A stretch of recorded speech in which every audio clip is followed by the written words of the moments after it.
Okay, so today we're talking about divisibility. So this is part of the section on number theory.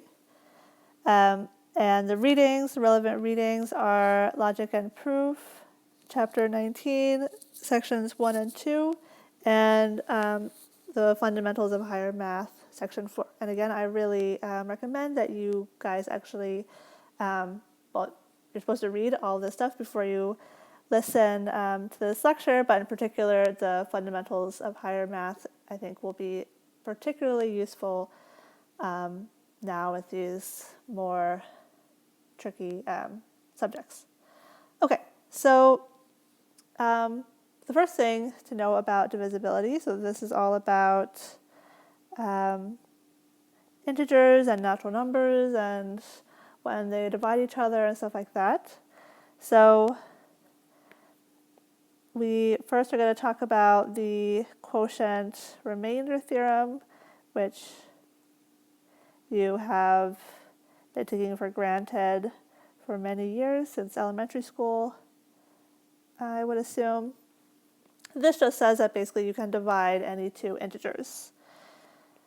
So if we have two integers, we want to divide n by m, so let's say that m is greater than 0, then there are unique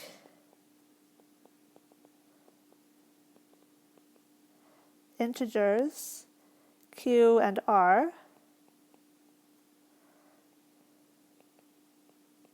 such that n is equal to m times q plus r, and r is between 0 and m. So what we're thinking of is that we're trying to divide n by m, and here this q, well, maybe I'll actually put it over here, this q,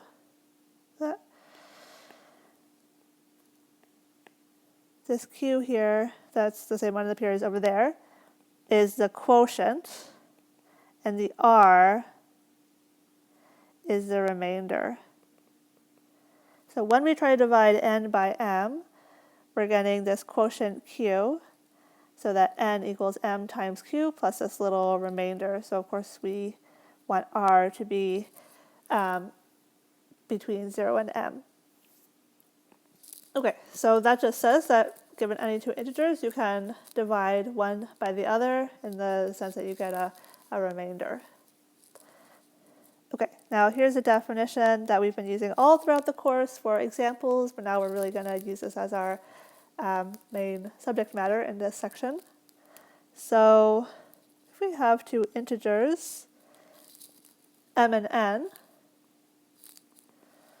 if basically we can divide n by m evenly, so if there is some, let's say q, some integer q, such that n equals mq, so there's no remainder, that's kind of the point, we say that m divides n, or we say that n is divisible by m, and we write m bar n to say that m divides n. Okay, so here's a useful lemma that we're going to use in this lecture. So if m divides n and n divides m, then they should be the same, right? So they're not exactly the same because maybe m is negative n, but it is true that they're the same up to sign. Okay, so if m divides n and n divides m, then their absolute values are the same. All right, and let me point out that for this lemma and this theorem that we just wrote, the quotient remainder theorem, all the proofs are in at least Logic and Proof. I think most of them are in also the Fundamentals of Higher Math. So I'm not repeating them here just because that would be a waste of time and space. But I really recommend that you go over them in the book, read them, make sure you understand them, because the problems in this section, this learning objective, are not as straightforward, not as there's not as much of a pattern to them as, say, with adduction or most of the other learning objectives. For this learning objective, we want to prove statements about the natural numbers, but the way that you go about that might be different based on the different statements that you're trying to prove. So you would use the different skills and proof techniques that we've used in other, or that we've learned in other sections of this course. So it's important that you read these proofs, not only that you remember the skills that we've learned before, but that you read these proofs in the book, because they will give you good examples that you can maybe kind of draw from when you answer questions on the quiz. So you want to understand how these proofs go, because when you see a question on the quiz, you might want to write a proof that's very similar to one of the ones that you've seen already in the book. So it can give you a good model. Okay, so just to say that I'm leaving out the proofs, not because they aren't important, they're very important, but just because I would just be repeating what's already there. Okay, so let's do an example. So this is one of, I think it's in both textbooks as an exercise. So we want to say that, I want to say if A divides B and A divides C, then A divides both B plus C and B minus C. So this one's pretty straightforward because we're just going to unfold the definitions. Okay, so the proof. So first, in a proof like this, I would suggest, like I said, unfolding the definitions. So in a lot of proofs and a lot of mathematics, we have these kinds of things, and they stand for something. They mean something that's given here in this definition, right? So it's kind of a way to wrap up a lot of information. Math is, like definition, theorem. And so one strategy that you should always try to use is to unwind the definitions to kind of write out what you know in as simple a way as you can. Okay, so that's what we're going to do. So since we have these two hypotheses, that A divides B and A divides C, there are integers, let's say Q and R, such that AQ equals B and AR equals C. That's what it means for A to divide B and for A to divide C. So we've just written out this divides thing in a more simple way. Okay, now we want to show that A divides B plus C. So then we can immediately see that A times Q plus R equals B plus C. And this means that A divides B plus C, right? Because we have got some integer here, such that A times that integer equals B plus C. So one way to say that is that A divides B plus C. And we also have basically the same thing with a minus sign.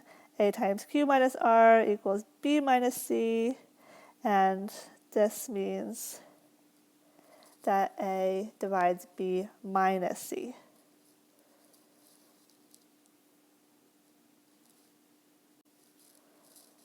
Okay, so now let's talk about greatest common divisors. So I want to point out that in the book, in Logic and Proof at least, there's a discussion about how to compute these using the Euclidean algorithm, which is, maybe one of the first algorithms ever devised. We're not going to talk about that in the lecture because I'm not going to test you on that. It's just about computation. I'm not going to test you on that in the quizzes, but I would recommend you do read that. Okay, so we're just going to talk about proving things about the greatest common divisors. So suppose you've got two integers, and just so this makes sense, we want at least one of them to be non-zero. The greatest common divisor, which you might have heard of already in middle school or something. So the greatest common divisor, which we write GCD of MN, is defined to be the greatest integer which divides both m and n. Okay, so yeah, you've probably seen this already. It's just the greatest number that divides both m and n. So let's say the greatest common divisor of 6 and 9 is 3, for example. All right, so this is going to help us prove a lot of stuff in this section and following sections. Bézout's lemma. All right, so if we have two integers, it tells us that we can write the greatest common divisor of our two integers as kind of linear sum of them. So there are some integers, some other integers, a and b, such that the greatest common divisor of s and t can be written as as plus bt, which is extremely useful when we want to prove things. And one immediate corollary of this is that if c divides n and c divides m, then since we can write the greatest common divisor as a sum of something times n plus something times m, it's immediate that c divides the greatest common divisor of n and m. All right, so here's an example of a proof that you might be asked to do. So we want to, in this example, we want to suppose we've got a bunch of integers such that a divides n and a divides m. Then we want to prove that the greatest common divisor of n divided by a and m divided by a is the greatest common divisor of n and m divided by a. So hopefully that seems like a reasonable thing to expect. If you kind of just factor out the a, then the greatest common divisor should be the same, but with a factored out. Okay, so let's prove this. And how are we going to prove it? So let's think about this for a second. So we've got two things that we want to say are equal, and up to this factor of the a, they're both greatest common divisors. Okay, so one thing that we know about them is that they're the greatest divisors of these two guys. And another thing that we know about them is that they both divide the things inside of them. All right, and so we might just think about kind of the flavor of this thing that we want to prove. We should think that maybe in some other circumstances, if you want to prove that two things are equal, say you want to prove that a and b are equal, for two completely unrelated a's and b's, it might be a good strategy to show that a is less than or equal to b and b is less than or equal to a, and therefore a equals b. Well, here, since this is all about divisibility, it's going to be a good strategy to try to see if you can show that the one guy divides the other guy and the other guy divides the first guy, right? So if a divides b and b divides a, then we know they're the same up to a sign. So that's going to be our strategy, and it will work. But if you see something like this, you should probably at least try to prove it that way. Okay, so we're going to use Bézout's lemma to kind of give our greatest common divisors a bit more to hang on to. So we know that there are integers w, x, y, z, such that the greatest common divisor of these two guys can be written as a sum like this. And the greatest common divisor of n and m can be written as a sum like this. Okay, so that gives us what seems at least like a bit, oops, this should be z, sorry, a bit more information about these greatest common divisors, a bit more to use. Okay, so now we want to start trying to show that the one greatest common divisor divides the other, and vice versa with up to this factor of a. So let's think about that. So first of all, if we, oops, I need this equal sign as well, of course. So if we think about this guy here, this greatest common divisor, we want to show that it divides, up to the factor of a, it divides this greatest common divisor. And we know that this guy, of course, we know that this guy divides n by definition, right? It's the greatest common divisor of both n and m. And it also should divide m by definition. So then we have that it divides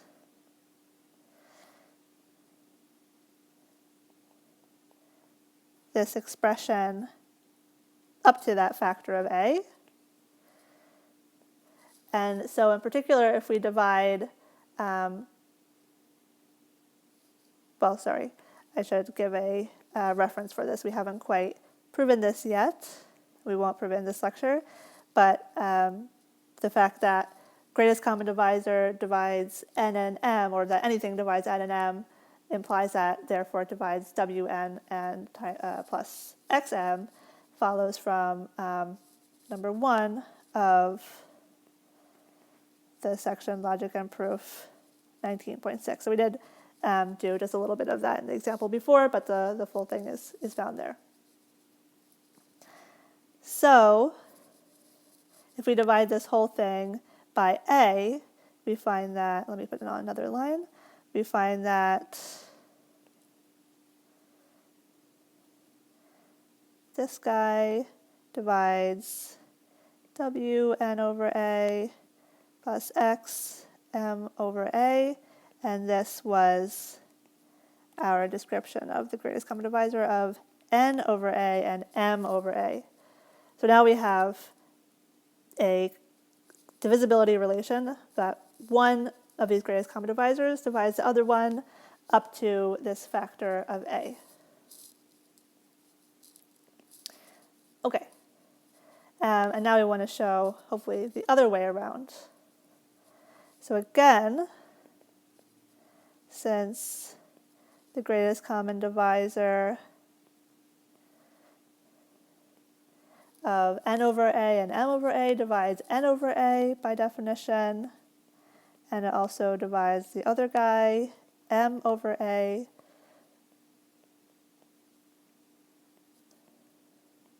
we can put this together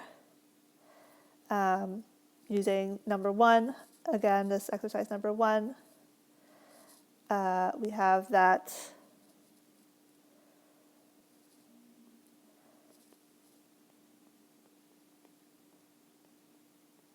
this guy divides y of n over a plus z of m over a. And this guy is, of course, the greatest common divisor of nm over a. So since we've now shown that the greatest common divisor of n and m over a divides the greatest common divisor of n over a, m over a, and we have the other way around.